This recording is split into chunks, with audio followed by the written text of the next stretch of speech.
заедно с вас на това място. Не просто защото е Коледа, а просто защото смятам, че е добре да се благодариме, да има моменти, в които сме благодарни.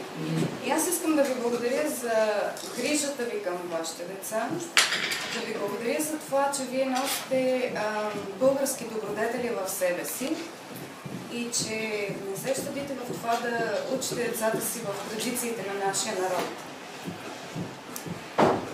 Благодаря ви за това, че сте щедри също в всичко и че вие помагате и съдействате за учебния процес тук в училище. С тази наша пиеска, която е един кратък диалог между миналото и настоящето, ние се опитваме да покажем как празнуваме днес и сега Коледа и Рождество и как във времето назад нашите предци са го празнували.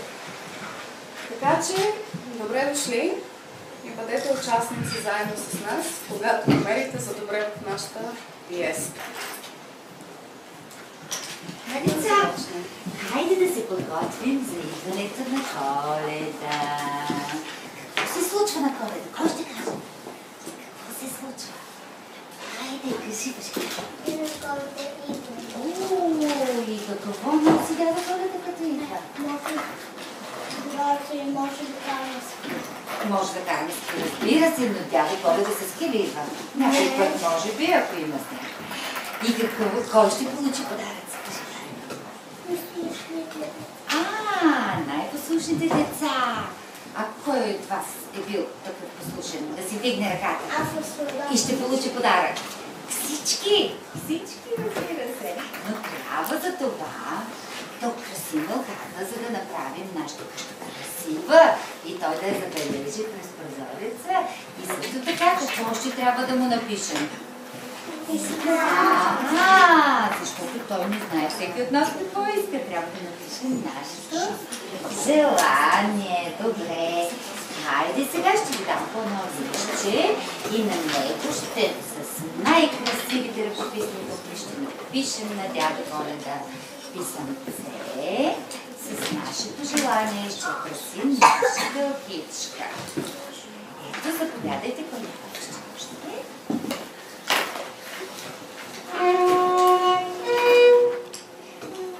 И да му изпеем една песничка, може ли да ни чуе? Тихо се сипе първия сняг, галено щипе буските пак, деничо воля стария път, снежко загруба всичко навън. На двора стария пън, снежко затрупа всичко навън. Хлебникът има снежен кълпак, сняг е затрупал тъжния прах. Шаро страхливо гледа снега, как е възможно, що е това? Шаро е още малко котре, може ли Шаро да разбере колко си хубав Шаро сега, колко страхливо гледаш снега.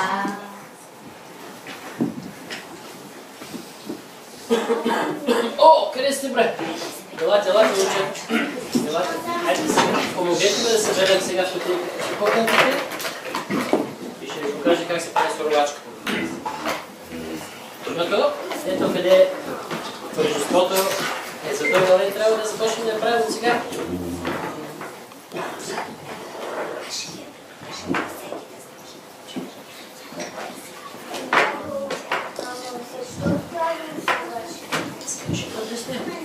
Сега да се подредим само всичките неща и ако някакво да се заредим.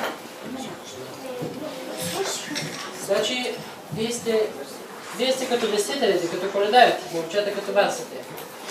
Вие обикаляте къщите и защото Господ се е родил, вие съобщавате на всеки. И когато отидете там, Те ще ви нагостят с най-вкусните си и ще ви посрещат по най-топлия начин. Дядо, затваряйте ли? Много си досетиш, точно за това. И след като ви полите, след като ви нагостят с най-вкусните си гозби, тогава ще се почувстваме ние много удовлетворени. Но това е един страхотен, един много важен ден за нас, защото Господ се е споделил с нас и ние трябва да споделим този хубав ден с всички останали, които обичат. Райо, тичай дъще до килера да донесеш яйцата. Бързо време е да правиме баницата. Аби, хайде моля те, иди долу в масата, донеси от бурканите там на най-горния рафт сливите и всички ядки. Хайде дъще, носете ги. Да. Хайде да подредиме масата сега. Време е да наслагаме всичко. Бабо, а няма ли да слагаме късмети в баницата? Разбира се, че ще слагаме дъще. Добре, че ме подсети. Ела да отидеме в двора, за да вземеме късмети от дървото.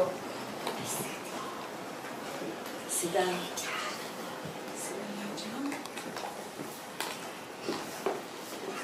Подаръци искате да получите за Коледа.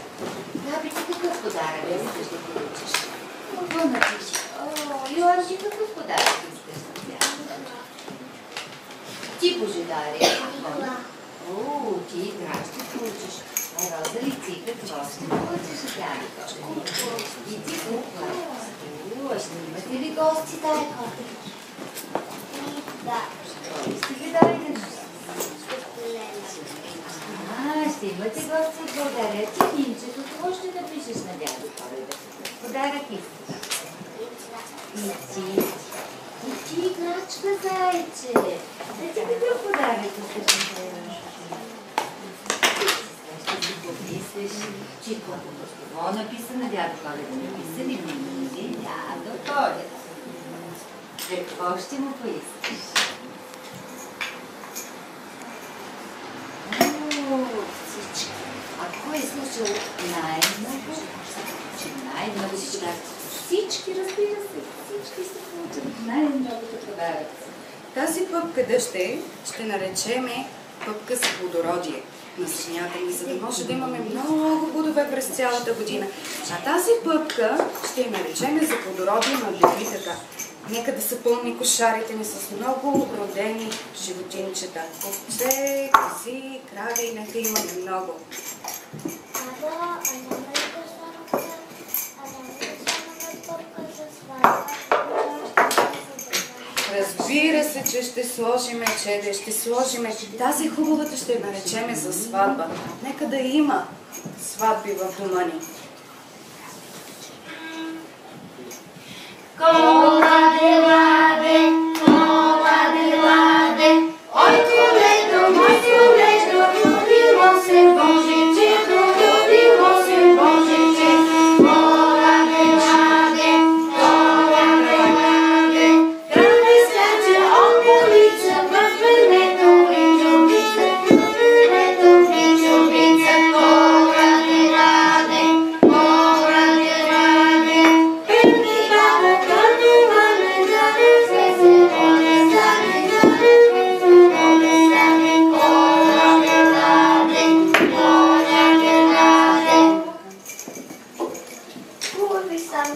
Ей, дядо, хубави стани пантовачките.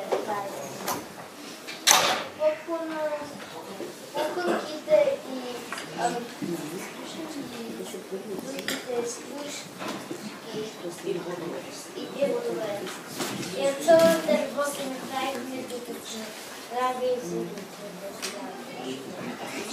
Само да кухнете при момичетата да питаш да ги трапезите.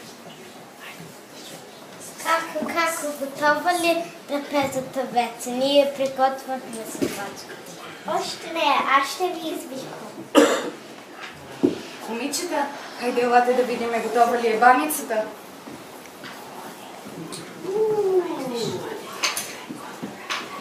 Добре ли е станала? Какво мислите? Да я оставим ли още малко да се попече? Добре, и аз мисля, че добре. Хайде, да не носиме деца. Аби, ти чичето да викаш момчетата? Трапезата е готова вече. Хайде, идвайте, готови сме.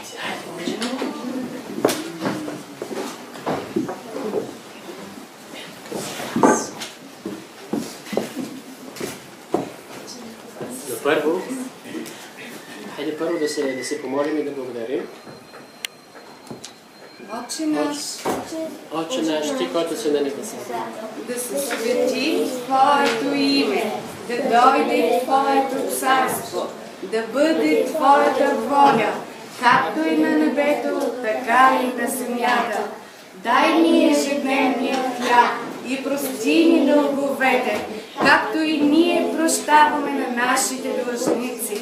Не ни въвеждай в изкушение, но пази ни от лукавия, защото царството е Твое и силата и славата до вековете. Амин.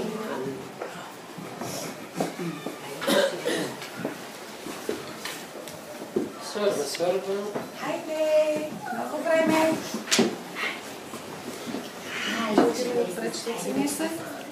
Хайде, бързо, много Добре, трябва да сте тук. чудесни писъмца написахте. Маги. Маги. Ние, маги, хайде всички, само вас чакаме. Ще си свършим деца.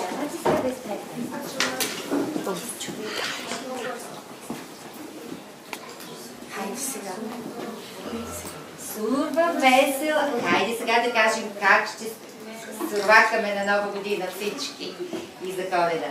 Сурва, сурва, година, весела година, едър гласна нива, голям грозна лоза, едър мамул на леса, пълна къща с купина, червена ябълка в градина, до година здрави, Живи, здрави, до година, до амина. Браво! Браво! Сега